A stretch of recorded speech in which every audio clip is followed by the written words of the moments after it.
Bueno, 21 de abril, hoy estamos todos absolutamente movilizados por la noticia de que el Santo Padre, de que Jorge Mario Bergoglio se fue, después de un laburo absolutamente gigante, con un legado y un cambio de época muy importante para la Iglesia en el mundo y en particular para Argentina. Se fue un político, un estratega, un tipo absolutamente cercano, empático, humano, que era un convencido, un cabeza dura, un tipo que tenía convicciones fuertes, y hoy deja a la iglesia en una situación de desafío. Una de las personas que estuvieron con él en momentos de no estrellato, sino en el laburo, en la cotidiana, que está incluso mucho más jovencito y sin ningún tipo de cana ni de nada, en una foto histórica allí en el subte, es Fede Valls, que fue secretario privado, amigo, y quien tuvo el privilegio, supongo que debe considerar ya una bendición haber podido ser amigo del Papa. Fede, gracias por venir. ¿Cómo fue el amanecer hoy? Difícil, duro. Me despertaron con la noticia que, inevitable, ¿no? Porque a sus 88 años yo era consciente, y muchos éramos conscientes de que estaba más cerca del final que del principio, pero son esos momentos que uno no quiere que lleguen, quisiera que hubiera sido eterno. Eh, Así que fue un amanecer difícil, pero también al mismo tiempo agradecido por todo lo compartido, ¿no? Por todo lo enseñado, lo vivido. Como decías vos, desde aquellos años donde él era un sacerdote que viajaba en subte, en colectivo, donde era un obispo más, tuve la bendición de que mi jefe se convirtiera en papa. Hay que tener un jefe Papa. Hay que tener un jefe papa. ¿Cuándo fue la última vez que charlaste vos con él o que pudiste tener un intercambio, sea epistolar, sea a través de alguien? ¿Cuándo fue la última vez que pudiste charlar? En febrero Sí. nos escribimos para vernos, sí, para vernos ese mes. Y bueno, yo estaba viajando a Roma cuando a él lo internan, así que no llegué a verlo. Y la vez anterior que nos vimos y conversamos fue en agosto del año pasado, Ok. que pudimos conversar largo y tendido. Yo viajé con mi esposa y mis hijos y nos dedicó todo el tiempo del mundo para hablar de todos los temas. ¿Y había un tipo que hablaba de un fin de época? ¿Se sentía que había un Bergoglio cansado o estaba intacto y para adelante? No, un Bergoglio intacto, con muchos proyectos, muchos sueños, con el viaje a Oceanía por delante, con todos esos eh, desafíos, ¿no? Que él permanentemente generaba. Pero yo, cuando salí de ese encuentro con él, eh, sentí que ya me había despedido. Mirá, Para mí fue, bueno, hasta acá, agradecido, ¿no? De vuelta por haber compartido ese momento, pero me despedí como, bueno, padre, hasta siempre y gracias por todo. Fue mi despedida. Y yo sentía que ya estábamos en el final. yo me quedo con algo que estoy convencido, que es que en la Argentina durante el papado de Jorge hubo muchísimo teléfono descompuesto. Hubo mucho bosquejo, mucha lucubración, mucho seguro que Bergoglio dice que entonces quiere A o entonces prefiere no. Vos como amigo, ¿qué te pasaba cuando decía no, es obvio que, no sé, a Cristina la odia, o a Cristina la ama, o a Macri no se lo banca, o...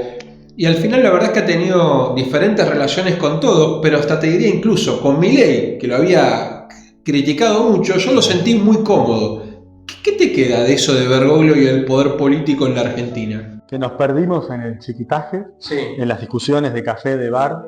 Nos quedamos en la chiquita, como se dice. Todo el mundo lo conocía, todo el mundo sabía de él, todo el mundo había estado con él, todos suponían, presuponían, muchos te decían, a mí me dijo, yo, incomprobable o no. ¿No? Entonces, creo que eso le generó mucho daño, porque después, como decís vos, cuando uno se trasladó a los hechos en la realidad, pues bueno, él recibió a cada uno de los presidentes, no importó el color político, estableció siempre vínculos y diálogos, puentes, pero entre medio nos fuimos perdiendo y la gente también fue sin querer, fue comprando toda esa imagen que le fueron vendiendo de un papa anti-argentino, un papa kirchnerista, un papa antimacrista. el Papa que no viene porque no nos quiere, un montón de cosas que la verdad que no eran así.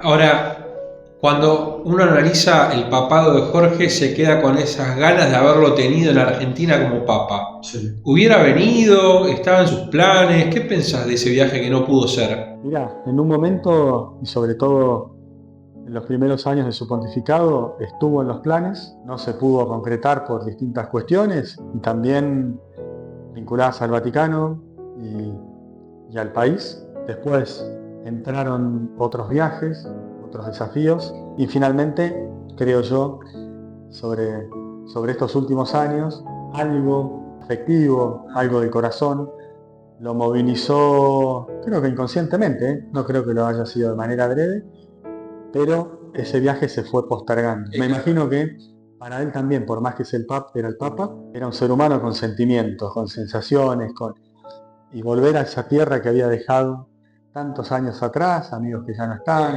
las cosas que no eran como antes, ¿no? Como nos pasa a todos, volvés y, no era, me parece que ahí hubo algo que finalmente hizo que no viniera. Me quedo con esto que decías de esos que dicen, Jorge piensa esto, yo que lo conozco, y en realidad había una telaraña gigante de gente recontra importante, recontra poderosa que tenían relación y que no lo decían.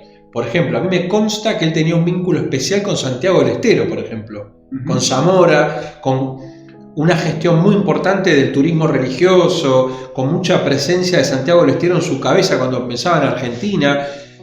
¿De quién pensás vos que Bergoglio mantuvo esa relación? ¿Le hubiese gustado que fuera más fluida o lo que sea? De muchos dirigentes que capaz con perfil más bajo tuvieran una relación más próxima, ¿no?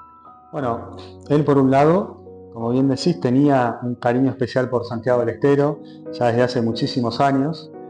Para él era, cuando Santiago era diócesis, nadie le prestaba atención, él ya tenía la mirada puesta y decía, miren Santiago del Estero, tiene que ser la cabeza de la iglesia argentina, miren Santiago, ¿no? Era siempre ese mensaje. Bueno, cuando lo eligen papa, termina siendo arquidiócesis primada, le nombra cardenal, todo lo que tuvo que ver con Mamantula, recibir las delegaciones, el vínculo con la provincia, pero siempre de bajo perfil y en silencio, como él. Él era un hombre que cultivaba el bajo perfil, el silencio, no buscaba aparecer en primera plana ni que sus reuniones tampoco trascendieran. Creo que a él le hubiera gustado que muchos de estos dimes y diretes hubieran quedado de ser ciertos en el bajo perfil y que todos aquellos que se decían amigos cercanos hubieran cultivado como él ese bajo perfil y esa vocación de tender puentes. Ahora, si algo que el tipo hizo fue muchísimo laburo, que fue realmente disruptivo en términos de romper paradigmas y establecer nuevas formas, y el tipo deja un esquema en el cual su legado está encaminado o encauzado por lo menos para dejar un camino que se siga. ¿Qué ves vos de esa cosa? Ahora empezó el rating a ver quién va, si viene un negro de África, un blanco conservador, un no sé qué. ¿Qué ves de eso? Bueno, ahora empiezan las apuestas. Empiezan las apuestas a ver quién sigue. Ahora empieza la espera hacia el cónclave. Tienen que votar los menores de 80 años. Tiene que haber un común acuerdo que genere la fumata blanca de aquí a X tiempo. Y empiezan los sondeos, ¿no? Empiezan los sondeos, pero también con un mapa de la realidad, ¿no? Sí, claro. La iglesia está en esta situación, está en este momento. El que se fue nos dejó esto. Esta es la vara. La vara, a mi opinión, queda muy alta. Sí, claro. Entonces, en esa vara alta, ¿a quién elegimos? Un hombre que se animó a poner los temas propios de la iglesia sobre la mesa y hablar de abusos sexuales, pedofilia, escándalos financieros. Banca Vaticana y pedofilia son dos banderas que se llevan Bergoglio. Intravaticanos que no tuvo ningún debate. Charlar y decir, esta es la situación, acá estamos, tenemos que dar la cara. Desde temas, por eso te digo, temas como estos hasta por qué la mujer no tiene un peso mayor en la estructura vaticana. Empezó a nombrar mujeres, pero fue un debate. Homosexualidad. La homosexualidad, Bueno, y todo lo que vino con la sinodalidad de las discusiones en las distintas iglesias. Pero fuera de la iglesia levantó la mano y dijo, hey, nosotros somos un actor importante. Nosotros tenemos la voz, también representamos frente a un mundo mayoritariamente laico que relativiza lo espiritual y lo religioso, en donde quedás como un... Ah, pero te vas a poner a rezar. Ah, vas a misa, pero sos un tarado. Ah, pero ¿qué? Lo dice. Frente a eso, Francisco levantó la mano y dijo, casi yo, desde mi punto de vista, reclamando un lugar central y decir nosotros, en este mundo laico, también vamos a jugar, no nos achicamos, ¿eh? Bueno, Vamos a Naciones Unidas, cuestionamos organismos internacionales, denunciamos la guerra, el tráfico de armas, el trata de personas, la exclusión, el descarte, la patria tiene, el capital tiene patria, no existe que el capital es cualquier, no, hay un esfuerzo, hay un trabajo, hay una cultura. Planteó una serie de discusiones que ya venían en el ámbito de la doctrina social de la Iglesia, pero él las plantea con un lenguaje latinoamericano. claro. Bueno, y como mayor premisa básica, obviamente la selección de cardenales, ¿no? La capacidad entonces de haber transformado eso que permitió gestar ahora entonces un camino en el cual la mayoría de los cardenales tienen una impronta bergogliana, tienen una mirada bergogliana. El 80% de los cardenales fueron elegidos por él, con lo cual más o menos vemos para dónde va el rumbo, pero también puso sobre el centro de la escena países periféricos. Senegal. Exactamente.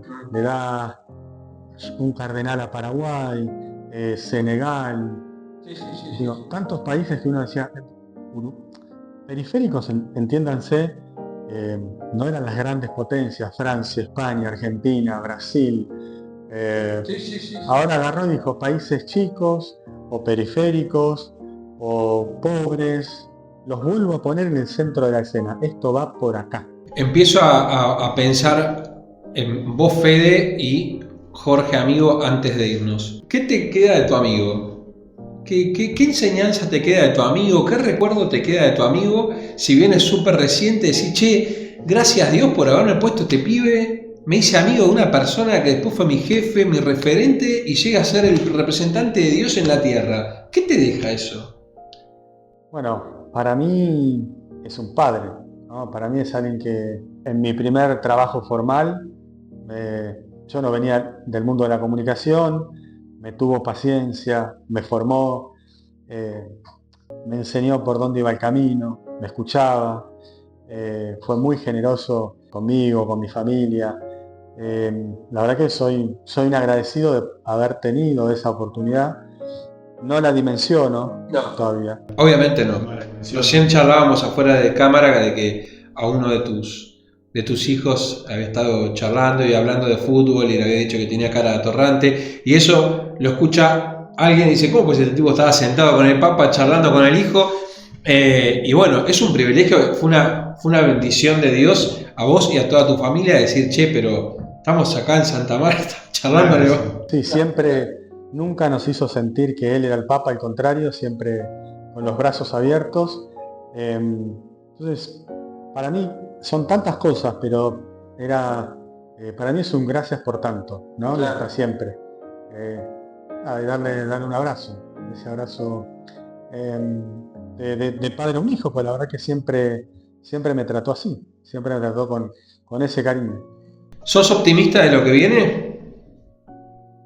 Sí. Sí. Sí, soy optimista de lo que viene. Yo creo que él echó a rodar una pelota, ¿no? en este partido que no tiene vuelta atrás, ¿no? Puso sobre la mesa temas que no hay marcha atrás, y además soy optimista porque los laicos estaban esperando esto y están acompañando estos cambios, ¿no? Y soy optimista por los jóvenes. Creo que ahí hay un gran movimiento. Hay una semilla germinando. Una semilla germinante de esta iglesia en salida, que misiona, que hace lío, que tienen una forma de espiritualidad distinta, pero que están comprometidos, que se preocupan por el otro, por el medio ambiente, por la economía, por un montón de cosas que el padre la supo ver. supo ver y supo a quién hablarles. Bueno, hoy es un día para muchos, pues un día triste de despedida, pero nosotros acá en Neustadt tenemos el privilegio de tenerlo a Fede y de poder escucharlo, porque creo que parte de lo que nos deja Bergoglio es esencialmente un legado de humanismo, de escucha, de empatía, de ponerse en el lugar del otro y me parece a mí, en tiempos de amores líquidos, de superficialidad, de reels, de hashtag y de algoritmo, me parece que hay un mensaje que no hay que para nunca jamás volver a olvidar, que es la austeridad, ser uno más del rebaño, ponerse a disposición y pensar siempre, como cuando yo rezo con Isidro a la noche, cuando yo a la noche pido, digo, ayúdame Dios mañana a ver qué puedo hacer yo por el otro. Por chiquito que sea, ¿qué puedo hacer yo para darle una mano y que el otro se sienta mejor? Y creo que Jorge deja eso, ¿no? Instalado en la cabeza y en el corazón de millones, que es, a ver, yo, ¿qué puedo hacer para que el otro esté un poquito mejor? ¿No? Exactamente, no olvidarnos de eso. Fede, gracias por tu tiempo. Gracias a vos. Es un placer haberte tenido. Pasó Fede Valls aquí por la redacción de Neustadt.